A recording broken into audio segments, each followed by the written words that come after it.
Bien-aimés dans le Seigneur, je vous salue tous. Qu'Adonai vous bénisse, que sa grâce se repose sur vous. Alors, comme vient de annoncer M. Jazz, il n'y a rien de bizarre avec le Seigneur. Alors, le thème nous parle les pleurs de Jésus. C'est le grand thème que nous allons développer le long de cette semaine. Les pleurs de Jésus. Alors, il y a un sous-thème que nous allons aborder aujourd'hui, la fornication, un conseil qui détruit les vies humaines. Alors, bien-aimés, lorsque nous parlons des pleurs, ça vient de l'action de pleurer.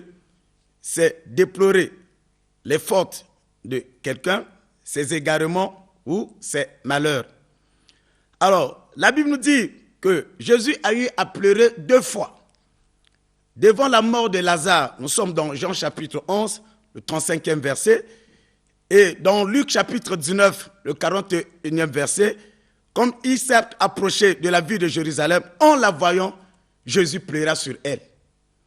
Alors, bien-aimés, lorsque vous lisez tout le chapitre, Jean chapitre 11, et vous lisez tout le chapitre, Luc chapitre 19, vous comprenez que Jésus a pleuré, la première raison, à cause de l'ignorance du peuple qui était en face de lui. Et l'ignorance qu'il a constatée a poussé Jésus à pleurer. Et la Bible nous dit que, le verset 42, Luc 19, nous dit, Jésus dit, si toi aussi, au moins, en ce jour que t'est donné, tu connaissais les choses qui appartenaient à ta paix. Il s'adresse à Jérusalem. Mais maintenant, elles sont cachées à tes yeux. Jérusalem a persécuté, a tué les prophètes, a tué les serviteurs de Dieu. Et devant cette ignorance, Jésus a pleuré devant Jérusalem. Alors, aujourd'hui, avec ce sous-thème concernant la fornication, Jésus est également en train de pleurer si les gens savaient et avaient la connaissance sur la conséquence de la fornication dans leur vie. Que rapporte la fornication dans la vie d'un chrétien ou d'un croyant? Quelles sont les conséquences? Bien-aimés, lorsque nous parlons de la fornication, c'est quoi au juste?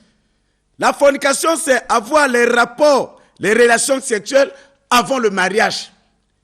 Et l'équivalent de la fornication dans le mariage, c'est l'adultère, qui est le fait d'avoir des rapports sexuels au mariage. Un homme marié, une femme, et qui sort en dehors de son foyer pour accomplir cet acte-là. La fornication, c'est aussi la débauche.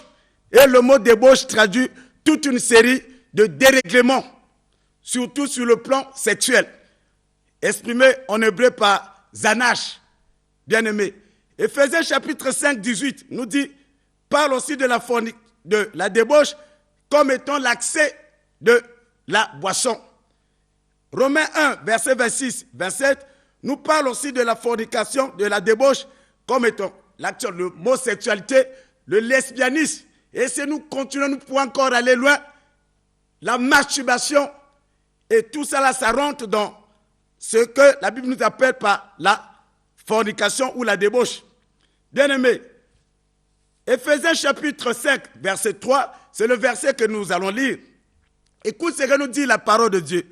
Mais que ni la fornication, nous sommes dans la version d'Arbu, ni la fornication, ni aucune impureté ou cupidité ne soit même nommés parmi vous, comme il convient à des saints. Alléluia. Ici, c'est la Bible qui nous parle, selon ce verset, qu'aucun chrétien ne doit pratiquer la fornication. Selon ce verset, même une seule fois. Ah, ça fait graisser les dents. C'est une recommandation que la Bible nous parle, qu'aucun chrétien ne doit pratiquer la fornication. Et même une seule fois.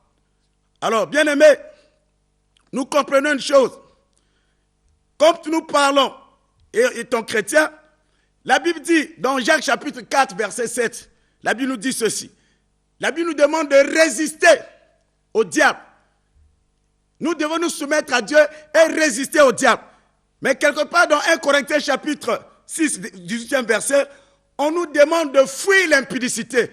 Donc quelque part la Bible dit résister au diable. Mais du côté, Paul nous parle dans 1 Corinthiens 6, 18, devant l'impudicité, devant ce fléau, devant cette maladie, appelée la fornication. La Bible nous dit de fuir.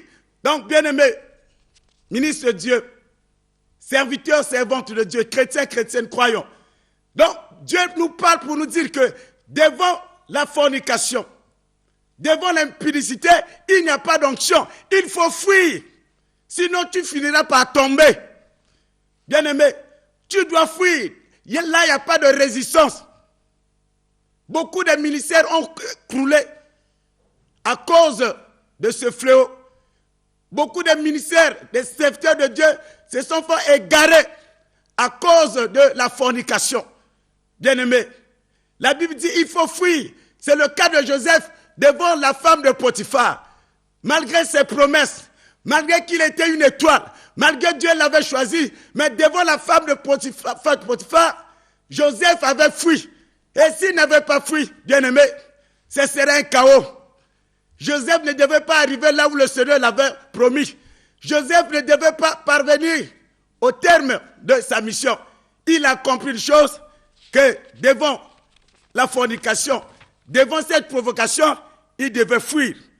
Oh bien-aimé, sachez-le que quand Dieu nous donne un commandement, c'est pour notre intérêt. Quand Dieu nous donne un commandement, c'est pour notre bien. Et lorsque nous faisons l'inverse, il y a beaucoup de conséquences. J'aimerais dire à quelqu'un, toi qui es derrière les femmes d'autrui, toi qui es derrière les hommes d'autrui, Dieu t'interpelle ce matin que cette vie que tu es en train de mener a beaucoup de conséquences que nous allons énumérer. Ces conséquences une par une, oh bien-aimé. Toi qui es dans la vie du copinage, c'est le modèle aujourd'hui, c'est d'actualité.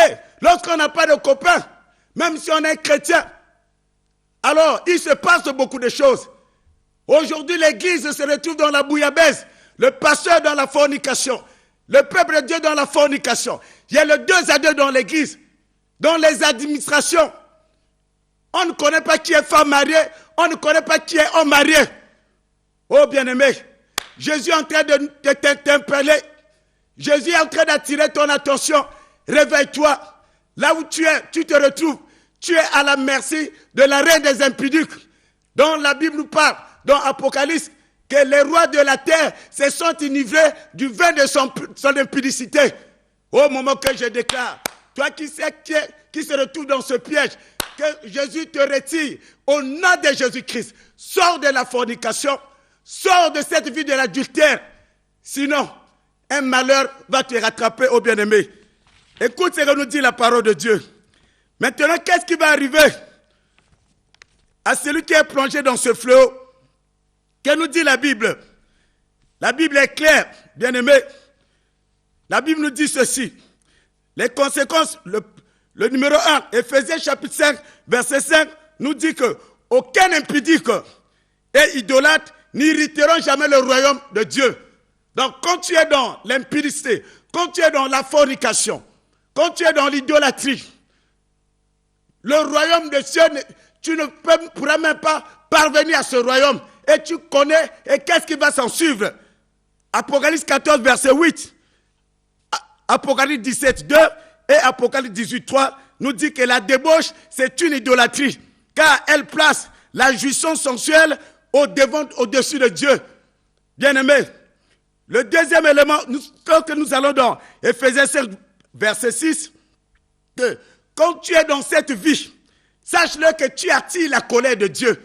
Et quand tu attires la colère de Dieu, quel sera le résultat de ton parcours?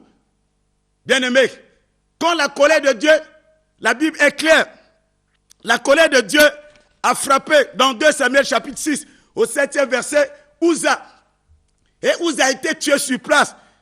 Bien-aimé, le temps de la grâce ne symbolise pas le désordre. Et la Bible nous dit que la grâce est trompeuse. Quand Jésus rentra dans le temple de Jérusalem, quand il s'est énervé, il était en colère, il a renversé des articles de tous ceux qui vendaient dans le marché, dans le temple. Il a dit, ma maison, la maison de mon père est appelée comme une maison de prière. Mais vous en avez fait comme une caverne de voleurs. La colère de Jésus l'a poussé à renverser tout ce qui se passait, ce marché dans le temple. Même au temps de la grâce, quand Dieu se met en colère, il balaye tout. Toutes tes promesses sont multipliées par 0. Bien-aimé, écoute ce que te dit le Seigneur ce matin. Quand Jésus s'est énervé et il a tout renversé, quand tu es dans ce fléau, quand tu es dans la fornication, sache-le que rien ne va se tenir debout dans ta vie. Le tout sera renversé. Tu ne verras jamais aucune promesse s'accomplir en toi. Oh, je dis à quelqu'un, toi qui es l'otage de la fornication, toi qui es l'otage de la vie de copinage, toi qui es l'otage de la vie de l'adultère, au nom de Jésus, Jésus est en train de pleurer sur toi. Jésus est en train de te lamenter. Réveille-toi. Prends la décision. Tu dois sortir car tu es une étoile. Tu es une bénédiction pour cette nation. Tu es une bénédiction pour cette famille. Tu es une bénédiction pour votre maison. Mais ne te laisse pas détruire par la fornication. Ne te laisse pas détruire par la vie de l'adultère. Ne te laisse pas. Toi qui es le champion des femmes de Trouy, tu es là à rôder tout autour d'elle. Sache-le que la colère de Dieu va s'enflammer sur ta vie. Sache-le que tu rencontreras Dieu. Dieu, quand Dieu interdit et quand tu accomplis ces choses, la Bible nous parle de la désobéissance. Qu'est-ce que nous dit la Bible? La Bible dit que l'obéissance vaut mieux que les sacrifices. Lorsque tu désobéis à Dieu, qu'est-ce qui va se passer dans ta vie? Oh bien-aimé, ce matin, le Seigneur est venu de te rappeler. Le Seigneur est venu te dire, stop avec cette progression. Tu as embrassé un mauvais chemin et que tu dois changer ce chemin. Reviens à la vérité. Reviens sur le bon chemin afin que le bon Dieu puisse accomplir les merveilles en toi.